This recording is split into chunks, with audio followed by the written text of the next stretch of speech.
When the Islamic warrior Saladin conquered the Crusaders and took control of Jerusalem, all right, he entered into an agreement that the Muslims would protect the Christian churches. And so he appointed two Muslim families. Both of these families have been in Jerusalem for, close to 1,000 years. And each generation has passed down the key. The key. Right. The physical key. Mr. Judah said that the key he presently has is 800 years old. It's incredible. He had another key, but it broke. And this is a Muslim. I mean, yes. Adnabi Judah is a Muslim. And he said it's a great honor for a Muslim to hold the key to the Church of the Holy Sepulchre, which is the most important church in Christendom.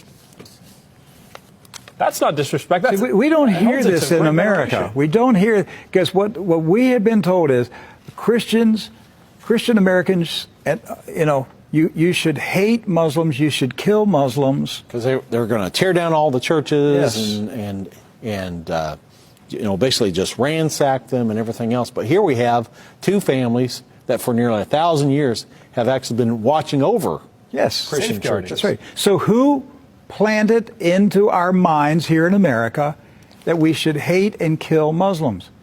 Who planted that thought in our head? Because it came into our society after 9/11. That's correct.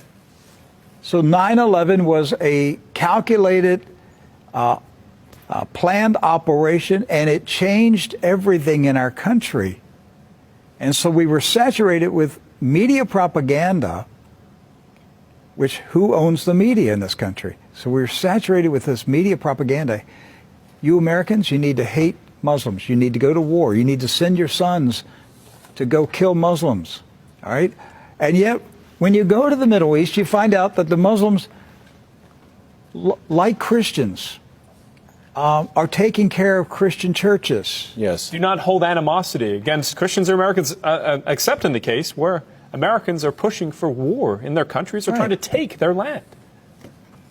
So they've lived together. They've lived together for centuries and centuries. Jews, Christians, and Muslims have lived together for centuries. They were buying and selling. They were trading. They were doing business together. They were building houses next door to each other for centuries. And it didn't change until the Zionists came. Now, see, you say, wait a minute, I thought Zionists are Jews. Not all Jews are Zionists. And not all Zionists are Jews. Right.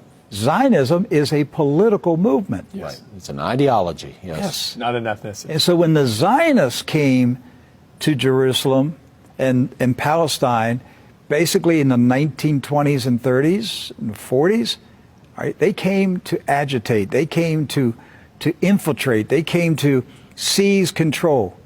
And so they formed paramilitary groups, like Irgun. And that's where Ariel Sharon and Menachem Begin, and these guys were young terrorists. And so there's where the hatred started to come in. The fighting, the animosity, the bitterness. But it didn't start until the Zionists appeared. Jews, Muslims, and Christians were coexisting. Yes. That's right.